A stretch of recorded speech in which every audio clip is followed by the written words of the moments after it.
Hello बच्चों, देखिए last lecture में बच्चों हमने स्ट्रक्चर ऑफ फ्रुक्टोज इसके बारे में स्टडी किया था, जिसमें हमने फ्रुक्टोज का ओपन चेन स्ट्रक्चर है ना, साइक्लिक स्ट्रक्चर के फ्यूचर प्रोजेक्शन फार्मूले और हावर्थ फार्मूले, ये सब बातें बच्चों हमने देखी थी। तो जितना मैंने आपको बताया उतना भी आप ध्यानपूर्वक सुनते हो, अच्छे से सुनते हो और थोड़े स्ट्रक्चर्स निकालने के लिखने की प्रैक्टिस करते हो और सब पॉइंट्स ध्यान में रखते हो, तो इसके ऊपर आने वाला हर सवाल का आपको आंसर आ जाएगा। 13 तारीख को बच्चों अपनी नीट एग्ज़ाम हो गई और मुझे आपको बताते हुए बहुत आनंद हो रहा है कि पेपर बहुत आसान था, strictly according to NCERT line to line था और हमारे स्टूडेंट्स का, बच्चों का बहुत अच्छे से पेपर गया।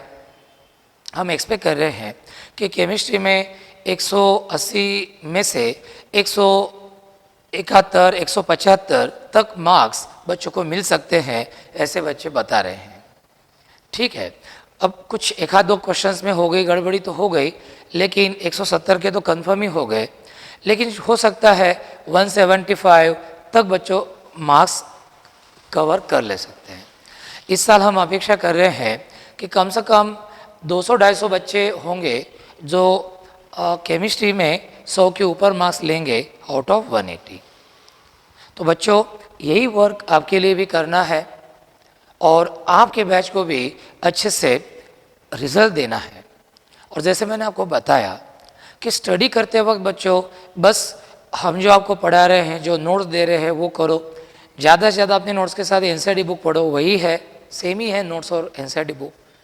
ठीक है, और ये करने के बाद कोई डाउट रहा तो कंसर्निंग सर से पूछिए। उसके बाद try to solve maximum MCQs, क्योंकि बच्चों हमें आखिरी में क्या करना है, एमसीक्यूज सॉल्व करना है। और यदि आप एमसीक्यूज सॉल्व करते हो, हर चैप्टर पर के 600, 700, 800 है ना, 800, 900 तक एमसीक्यूज आप सॉल्व करते हो तो कुछ बचता ही नहीं उसमें। तो चैप्टर पर जो 2-3 क्वेश्चंस आते हैं तो 900 एमसीक्यू सॉल्व करने के बाद उस चैप्टर पर के 2-3 एमसीक्यूज आपको आराम से आ जाते हैं बच्चों। तो हर बच्चे के पास जो मैंने किताबें बताई वो होनी चाहिए। और पिछले लगातार 2017 से हम देख रहे हैं कि strictly according to NCERT book ही आता है पेपर, बाहर कुछ नहीं आता। इनफैक्ट मैं आपको बताता हूँ, आप सीनियर बच्चों को पूछ के देखिए, जो हमने टेस्ट सीरीज कंडक्ट की उसके पेपर ज़्यादा हार्ड थे इस नीट के पेपर से। कुछ तो एमसीक्यूज ऐसे थे कि कैलकुलेशन करने की भी ज़रूरत नहीं थी, ऐसे ओरली वहाँ पे निकल जा रहे थे। तो इतने अच्छे मार्क्स बच्चों को मिलेंगे, आपको भी देखने को मिलेंगे। ठीक है, तो आपके लिए भी बच्चों ऐसे वर्क करना है। We are expecting our topper of 175 marks, 175 तक जा सकते बच्चे, ये हम अपेक्षा कर रहे हैं। अब देखते हैं कितने होते हैं, क्या होते हैं। तो ठीक है, चलो अब बच्चों आज हम एक नया टॉपिक चालू करेंगे और ये नया टॉपिक है बच्चों डायसैकेराइड्स। डायसैकेराइड्स डेफिनेशन आपको मालूम है क्या? डेफिनेशन डायसैकेराइड्स की, the carbohydrates whose one molecule on hydrolysis gives two molecules of same or different monosaccharides is called as disaccharide या are called as disaccharide। यानी कि बच्चों ऐसे कुछ कार्बोहाइड्रेट्स है कि जिनका एक मॉलिक्यूल हाइड्रोलाइज होने के बाद आपको दो सेम या डिफरेंट मोनोसैकेराइड यूनिट्स देता है बच्चों। तो ऐसे ऐसे कार्बोहाइड्रेट्स को हम क्या बोलते हैं? डायसैकेराइड्स।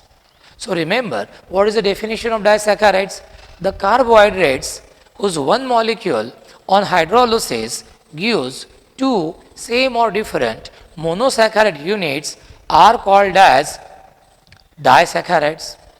बच्चों सभी डायसैकेराइड्स का जो मॉलिक्यूलर फार्मूला है वो सेम ही है और वो है C12H22O11, इतना है। तो सभी डायसैकेराइड्स का मॉलिक्यूलर फार्मूला सेम है, C12H22O11। चाहे अब जो डायसैकेराइड दो सेम मोनोसैकेराइड देता है हम उसको बोलते हैं बच्चों होमोडायसैकेराइड। जैसे माल्टोज का एक मॉलिक्यूल आपको 2 alpha D plus glucopyranose molecule देता है, तो वो हो गया होमोडाइसैकेराइड। सेलोबॉयज नाम का एक डाइसैकेराइड है बच्चों, जिसका हाइड्रोलिसिस करने के बाद उसका एक मॉलिक्यूल आपको 2 मॉलिक्यूल देता है बीटा डी प्लस ग्लूकोपायरेनोज के। तो ऐसे कार्बोहाइड्रेट्स डाइसैकेराइड कि जिनका एक मॉलिक्यूल हाइड्रोलिसिस होने के बाद आपको 2 सेम मोनोसैकेराइड यूनिट्स देता है, तो उनको हम बोलते हैं बच्चों homodisaccharide. The word homo here means same. और इससे उल्टा ऐसे भी कुछ डाइसैकेराइड्स है बच्चों कि जिनका एक मॉलिक्यूल हाइड्रोलाइज होने के बाद 2 डिफरेंट मोनोसैकेराइड यूनिट्स देता है। जैसे सुक्रोज लीजिए, सुक्रोज का एक मॉलिक्यूल हाइड्रोलाइज होने के बाद आपको देता है 2 डिफरेंट मोनोसैकेराइड यूनिट।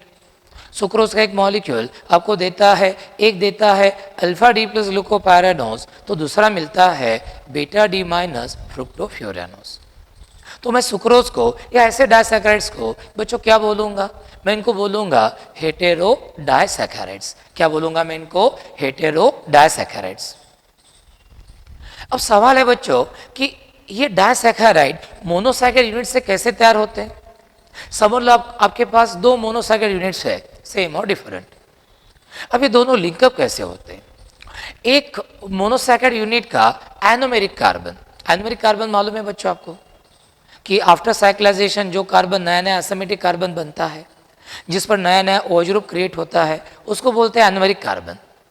तो एक मोनोसैकेराइड यूनिट का एनोमेरिक कार्बन पर का OH ग्रुप और दूसरे मोनोसैकेराइड यूनिट का कोई भी कार्बन, एनोमेरिक कार्बन हो सकता है या अदर देन एनोमेरिक कार्बन हो सकता है, तो उसके कार्बन पर OH ग्रुप, दोनों के OH ग्रुप में से एक H2 निकल जाता है, इसका OH ग्रुप उसका OH ग्रुप। सोचिए एक H2 निकल गया, फिर बचता है O। इस O के माध्यम से, इस O की मदद से, बचे हुए O की मदद से एक मोनोसैकेराइड का एनोमेरिक कार्बन दूसरे मोनोसैकेराइड के कार्बन के साथ लिंकअप होता है। इस लिंकेज को बच्चों हम बोलते हैं ग्लाइकोसिडिक लिंकेज। क्या बोलते हैं हम इनको? ग्लाइकोसिडिक लिंकेज, ऐसा बोलते हैं। ध्यान में आया?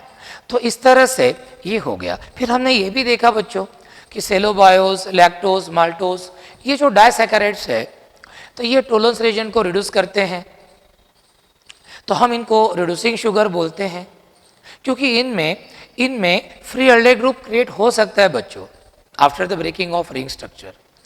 लेकिन सुक्रोज आप देखेंगे, अभी हम देखेंगे, प्रूव करेंगे कि sucrose is stable to Tollens reagent. Sucrose Tollens reagent को रिड्यूस नहीं करता, it is a non reducing sugar. ध्यान में रखना बच्चों, इस पर नीट में क्वेश्चन आ सकता है। तो हम सुक्रोज को बोलते हैं नॉन रिड्यूसिंग शुगर। क्या बोलते हैं? Non reducing sugar. तो यही हमें देखना है और प्रूव भी करना है कि सुक्रोज कैसे नॉन रिड्यूसिंग शुगर है और लैक्टोज, माल्टोज, सेलोबायोस कैसे रिड्यूसिंग शुगर है। तो चलो बच्चों, सबसे पहले हम डाइसैकेराइड्स में लेते हैं एग्जाम्पल सुक्रोज का। अब देखिए बच्चों, ये जो सुक्रोज है इसको हम केन शुगर भी बोलते हैं। तो जैसे बाकी डाइसैकेराइड्स का मॉलिक्यूलर फार्मूला है बच्चों C12H2211, तो वही मॉलिक्यूलर फार्मूला केन शुगर का भी है, सुक्रोज का भी है, C12H22O11। सुक्रोज एक हेटेरो डाइसैकेराइड है बच्चों। क्यों? वो 2 डिफरेंट मोनोसैकेराइड यूनिट्स लिंकअप होके बनता है। सर कौन कौन से? एक होता है बच्चों अल्फा डी प्लस ग्लूकोपायरेनोज, तो दूसरा होता है बीटा डी माइनस फ्रुक्टोफ्यूरानोज। इन दोनों के एनोमेरिक कार्बन में, यानी ग्लूकोज का C1 और फ्रुक्टोज का C2, जो कि उनके एनोमेरिक कार्बन है, तो इन दोनों के एनोमेरिक कार्बन में ग्लाइकोसिडिक लिंकेज फॉर्म होके ये सुक्रोज बनता है। तो चलो बच्चों, ज़्यादा समय गवाते नहीं और फटाफट देखते हैं कि कैसे ये सुक्रोज इन 2 मोनोसैकेराइड यूनिट से तैयार होता है। सबसे पहले बच्चों हम निकालेंगे यहाँ पे अल्फा डी प्लस ग्लूकोपायरेनोज का स्ट्रक्चर। अब C1 पर देखिए बच्चों, C1 पर क्या होता है? अल्फा यानी OH ग्रुप क्या चाहिए? नीचे, मैंने बताया था यदि कार्बोहाइड्रेट कैपिटल डी सीरीज को बिलोंग करता है और C1 पर का OH ग्रुप नीचे, एनोरिक कार्बन पर का OH ग्रुप नीचे, तो इट बिलोंग्स टू अल्फा, हम उसको अल्फा बोलते हैं। C2 पर भी बच्चों HOH होता है, अभी आपको याद ही चाहिए। C3 पर ध्यान में रखना, इस पर सिर्फ OHH रहता है। C4 पर अगेन HOH रहता है और डी सीरीज को बिलोंग करता है, कैपिटल डी सीरीज को, तो ऐसे कार्बोहाइड्रेट में आखिरी के कार्बन वाला जो CH2 ग्रुप है वो हमेशा हम ऊपर ही दिखाते रिंग के। तो 1 2 3 4 5 और ये 6। तो बच्चों ये हो गया हमारा पहला monosaccharide unit alpha D plus glucopyranose. अब दूसरा मोनोसैकेराइड यूनिट निकालते बच्चों, और निकालते वक्त उसका C2 पर का OH ग्रुप और इसका C1 पर का OH ग्रुप एक ही लेवल में आने चाहिए बच्चों। चलो करते हैं, ये देखो यहाँ पे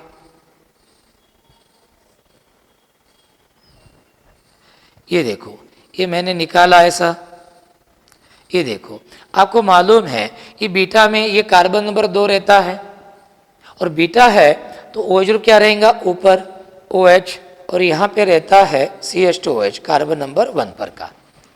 ये हो गया 1 2। C3 पर बच्चों ये रहता है OHH, C4 पर क्या रहता है HOH और ये 4 हो गया, और C5 पर ये D को बिलोंग करता है बच्चों, तो CH2OH ग्रुप तो ऊपर ही रहेगा आखिरी वाले कार्बन पर का, और H क्या रहेगा नीचे, यानी 1 2 3 4 5 6 ये हो गया बच्चों। अब बच्चों सुक्रोज का स्ट्रक्चर निकालने के लिए सुक्रोज के जो दो मोनोसैकेराइड यूनिट है, ये पहला और ये दूसरा, ऐसे लिखिए कि इसका C1 का OH ग्रुप और इसके C2 का OH ग्रुप एक ही लेवल में, एक ही लाइन में आने चाहिए। अब क्या होता है देखो, इसका एनोरिक कार्बन है, C2 इसका एनोरिक कार्बन है, दोनों एनोरिक कार्बन पर ये जो OH ग्रुप्स है इसमें से बच्चों एक H2O निकल जाता है। देखिए निकल गया H2O, आपको दिख रहा है ये H2O निकल गया बच्चों। अब ये H2O निकल गया तो हम क्या करेंगे, यहाँ पे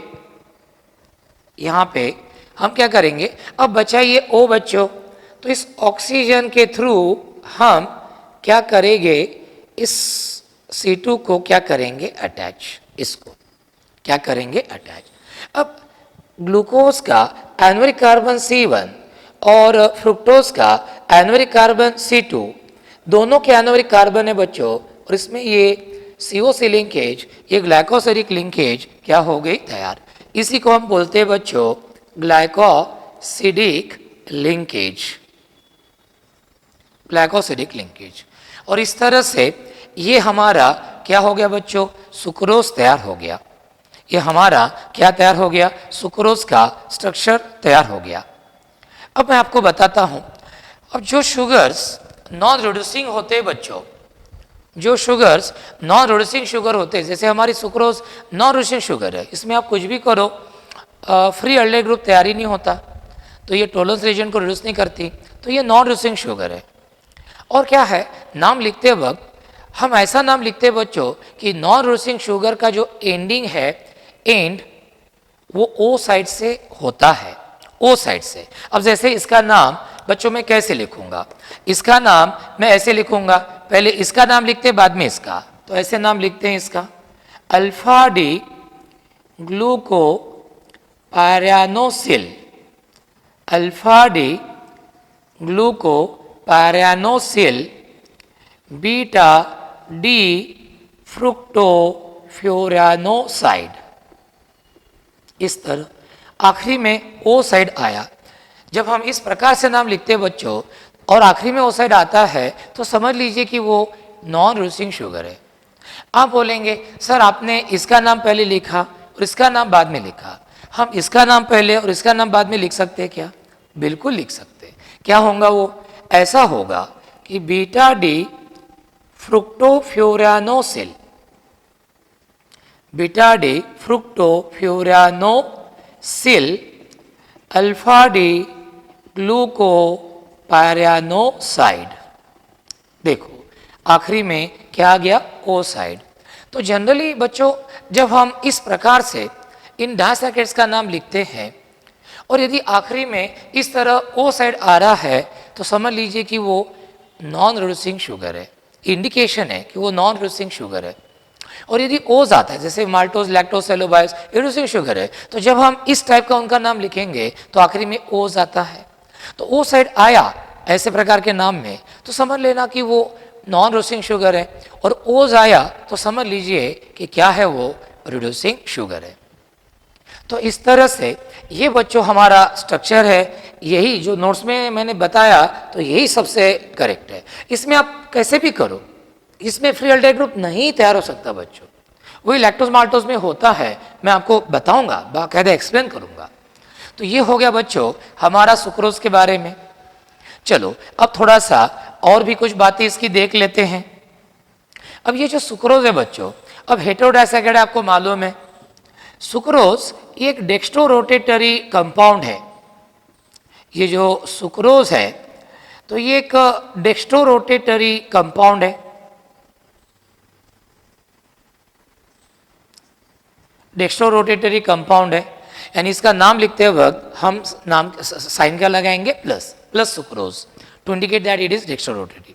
अब आपको बच्चों मालूम ही है कि जो सुक्रोज है उसका एक मॉलिक्यूल एक ग्लूकोज और एक फ्रुक्टोज के मॉलिक्यूल से बनता है। एक मॉलिक्यूल होता है अल्फा डी प्लस ग्लूकोपैरानोज का, और दूसरा मॉलिक्यूल होता है बीटा डी माइनस फ्रुक्टोफ्यूरानोज का।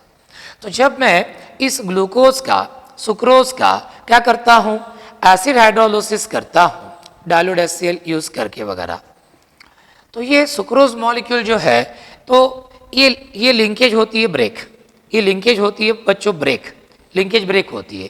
एक वाटर मॉलिक्यूल लगता है, क्या लगता है, एक वाटर मॉलिक्यूल लगता है, हमेशा ध्यान में रखना। डाइसैकेराइड के लिए एक वाटर मॉलिक्यूल, ट्राइसैकेराइड के लिए 2, टेट्रासैकेराइड के लिए 3, एंड डाई रहा तो 1, ट्राई रहा तो 2 और टेट्रा रहे तो 3, ऐसा ध्यान में रखना। क्या होगा, अब ये बॉन्ड ब्रेक हो गया, इधर H और इधर OH हो गया बच्चों, ये बॉन्ड ब्रेक हो गया, देखो ये बॉन्ड ब्रेक हो गया। अब इधर ये OH आ गया इधर ऊपर, ये हो गया तैयार बीटा डी माइनस फ्रुक्टोफ्यूरानोज, और ये तैयार हो गया अल्फा डी प्लस ग्लूकोपैरानोज, हो गए दो अलग अलग। तो जब आप सुक्रोज का एसिड हाइड्रोलिसिस बच्चों करते हो तो उसकी ग्लाइकोसिडिक लिंकेज ब्रेक होती है, और अल्फा डी प्लस ग्लूकोपैरानोज और बीटा डी माइनस फ्रुक्टोफ्यूरानोज ये दोनों मोनोसैकेराइड यूनिट्स क्या हो जाते हैं, अलग अलग। तो आपको बच्चों मिलता है C6H12O6, ये मिलता है आपको ग्लूकोज जो कि डेक्स्ट्रोरोटेटरी है, और दूसरा आपको मिलता है फ्रुक्टोज जो कि लिहोरोटेटरी है, जो कि लिहोरोटेटरी है, बराबर है। ये डेक्स्ट्रोरोटेटरी है और ये बच्चों क्या है, लिहोरोटेटरी। इसका एंगल ऑफ ऑप्टिक रोटेशन क्या है, इसका एंगल ऑफ रोटेशन प्लस 52.5, 0.7 ऐसा भी दिया हुआ है ये डिग्रीज। और फ्रुक्टोज का कितना है, तो ये है माइनस 92.4 डिग्री। कितना है बच्चों, माइनस 92.4 डिग्री। अब देखो सुक्रोज था डेक्स्ट्रोरोटेटरी, हाइड्रोलिसिस के बाद वो ग्लूकोज फ्रुक्टोज में कन्वर्ट हो गया इक्विमोलर मिक्सचर, इसका एक मोल तो इसका एक मोल। अब ये डेक्स्ट्रो, ये लियो, ये प्लस 52.5 डिग्री और ये है माइनस 92.5 डिग्री।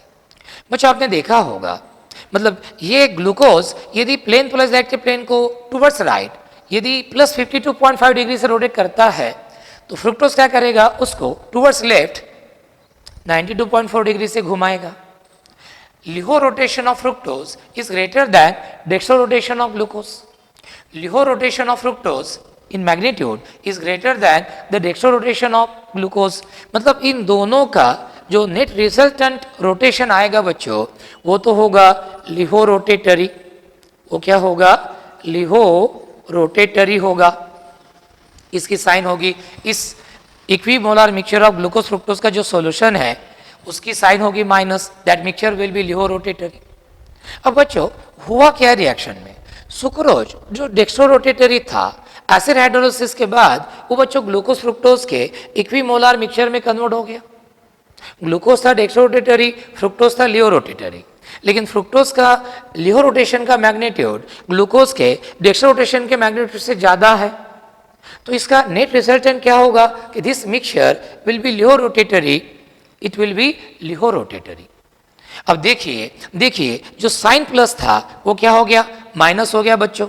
जो साइन प्लस था वो एकदम से क्या हो गया, माइनस हो गया।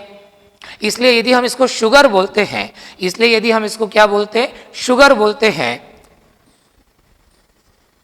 तो इसको हम बोलते हैं इन्वर्ट शुगर। इसको हम क्या बोलते हैं, इन्वर्ट शुगर बोलते हैं। क्या बोलते हैं हम इसको, इन्वर्ट शुगर बोलते हैं बच्चों इसको, क्योंकि रोटेशन बदल गया, साइन बदल गया, प्लस का माइनस हो गया।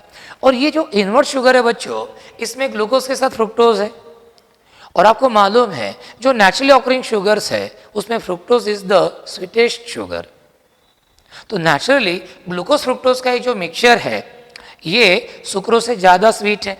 ये जो इन्वर्ट शुगर है बच्चों, it is more sweet than sucrose cane sugar. तो इस तरह से ये हो गया बच्चों हमारा किसके बारे में, सुक्रोज के केन शुगर के बारे में। तो ध्यान में रखना क्या क्या पॉइंट्स आपको ध्यान में रखने हैं। Point number 1, sucrose is a heterodisaccharide having molecular formula C12H22O11. Number 1, it is made up from two monosaccharide, different monosaccharide units. One is alpha D plus glucopyranose and another is beta D minus fructofuranose. त्याच्यानंतर how sucrose is formed? A glycosidic linkage is formed between the anomeric carbon C1 of alpha D plus glucopyranose and anomeric carbon C2 of beta D minus fructofuranose. This COC linkage is called as glycosidic linkage. Sucrose is a non-reducing sugar. It does not reduce Tollens region. We cannot create a free aldehyde group in sucrose. So it is a non-reducing sugar. Its name is written in the format alpha D glucopyranosyl beta D fructofuranose और beta D fructofuranosyl alpha D ग्लूकोपैरानोसाइड। जब हम इस प्रकार से नाम लिखते हैं बच्चों और आखिरी में ओसाइड आता है तो समझ लीजिए कि वो शुगर नॉन रिड्यूसिंग शुगर है। तो सुक्रोज ये नॉन रिड्यूसिंग शुगर है। बाकी अपने सिलेबस में जितने भी डाइसैकेराइड्स है बच्चों रिमेनिंग वो सब रिड्यूसिंग शुगर है। मैं बताऊंगा कैसे आज ही इसी लेक्चर में। तो ये हो गया। फिर इसके बाद हमने देखा कि सुक्रोज और cane sugar it is a dextrorotatory compound. Sucrose on has acid hydrolysis, it requires one water molecule for its complete hydrolysis and gives an equimolar mixture of glucose and fructose. Here glucose is dextrorotatory having an angle of optical rotation plus 52.5 degrees, while fructose is lithorotatory having an angle of optical rotation minus 92.4 degrees. Now you will observe that, you are observing that the magnitude of Leo rotation of fructose is greater than the magnitude of dextro rotation of glucose. The net algebraic sum of these two values will be Leo rotatory minus वाला magnet बड़ा है तो इसका answer भी minus आएगा। मतलब कि glucose fructose का इक्विमोलर मिक्सचर बच्चों लियो रोटरी रहेगा। अब जो सुक्रोज डेक्स्ट्रो रोटरी था वो लियो रोटरी मिक्सचर में कन्वर्ट हो गया, साइन ही बदल गया, इन्वर्ट हो गया, साइन उल्टा हो गया, इसलिए इस मिक्सचर को हम बोलते हैं इन्वर्ट शुगर। और इस इन्वर्ट शुगर में नेचुरल ऑकरिंग स्वीटेस्ट शुगर है फ्रुक्टोज, इसीलिए ये इन्वर्ट शुगर जो बच्चों ये है ये सुक्रोज से ज़्यादा स्वीट है। ये सुक्रोज से क्या है, ज़्यादा स्वीट है। तो इस तरह से ये सब इंफॉर्मेशन होगी हमारी सुक्रोज और केन शुगर के बारे में। मुझे आशा है बच्चों कि सुक्रोज का ये टॉपिक आपको बहुत अच्छे से समझ में आया होगा। इसके बाहर का आपके कोई पूछा नहीं जाता, बस वो सेंटेंस ध्यान में रखना कि sucrose in our syllabus sucrose is only the disaccharide which is non-reducing sugar, while all other disaccharides mentioned in our syllabus, that is maltose, cellulose and lactose, they are the reducing sugars. Okay तो ये points आप ध्यान में रखना बच्चों, और ये structure निकालने की प्रैक्टिस करना, क्योंकि बोर्ड एग्जाम में आपको स्ट्रक्चर भी पूछ सकते हैं बच्चों। ठीक है, तो चलो अब हम देखते हैं अगला डाइसैकेराइड, और अगला डाइसैकेराइड है बच्चों, इसका नाम है माल्टोज। बच्चों हम इसको माल्ट शुगर भी बोलते हैं, और इसका भी जो मॉलिक्यूलर फार्मूला है वो वही है जो सुक्रोज का है, सभी डाइसैकेराइड का यही है, कोई फर्क नहीं। Seat wall H22O11। बच्चों जब हमने माल्टोज का स्टडी किया तो हमने देखा बच्चों कि माल्टोज एक होमोडाइसैकेराइड है। ये दो same alpha D plus glucopyranose unit link up होके बनता है, तो एक होमोडाइसैकेराइड है। कैसे तैयार होता है, देखिए कैसे तैयार होता है। मैं स्ट्रक्चर देखता हूँ, बहुत ही सिंपल है बच्चों, आपको बहुत अच्छा लगेगा ये माल्टोज का स्ट्रक्चर क्योंकि सिंपल है। देखो इतनी पोर्शन पर आप कॉन्सेंट्रेट करो, यही दिखना चाहिए बच्चों को अच्छे से।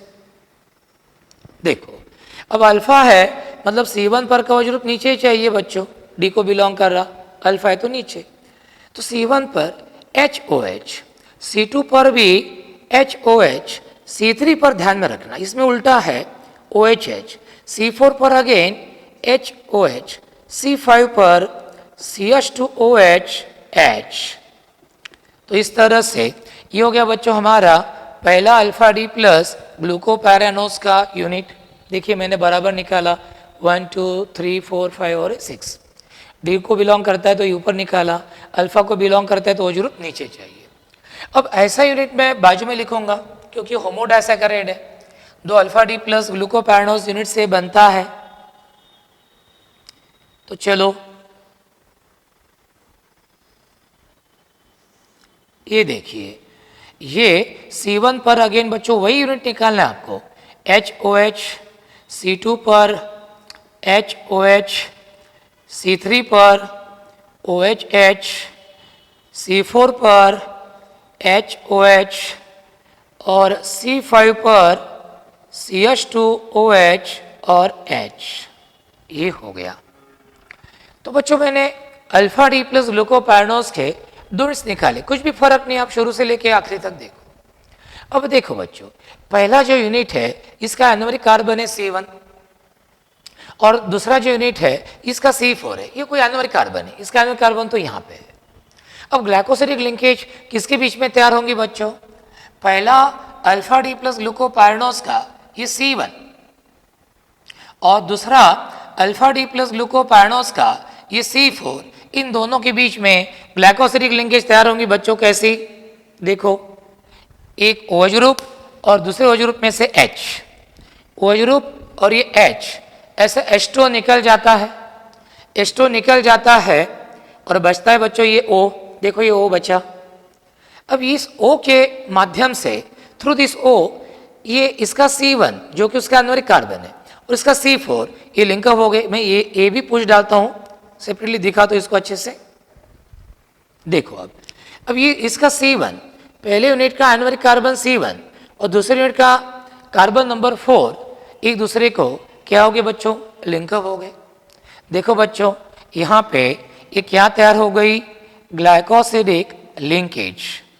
क्या तैयार हो गई, ग्लाइकोसिडिक लिंकेज। किसके बीच में, पहला जो अल्फा डी प्लस ग्लूकोपैरानोस यूनिट है उसका एनोमरिक कार्बन C1 और दूसरा जो अल्फा डी प्लस ग्लूकोपैरानोस यूनिट है उसका C4, इनके बीच में ग्लाइकोसिडिक लिंकेज तैयार होगी।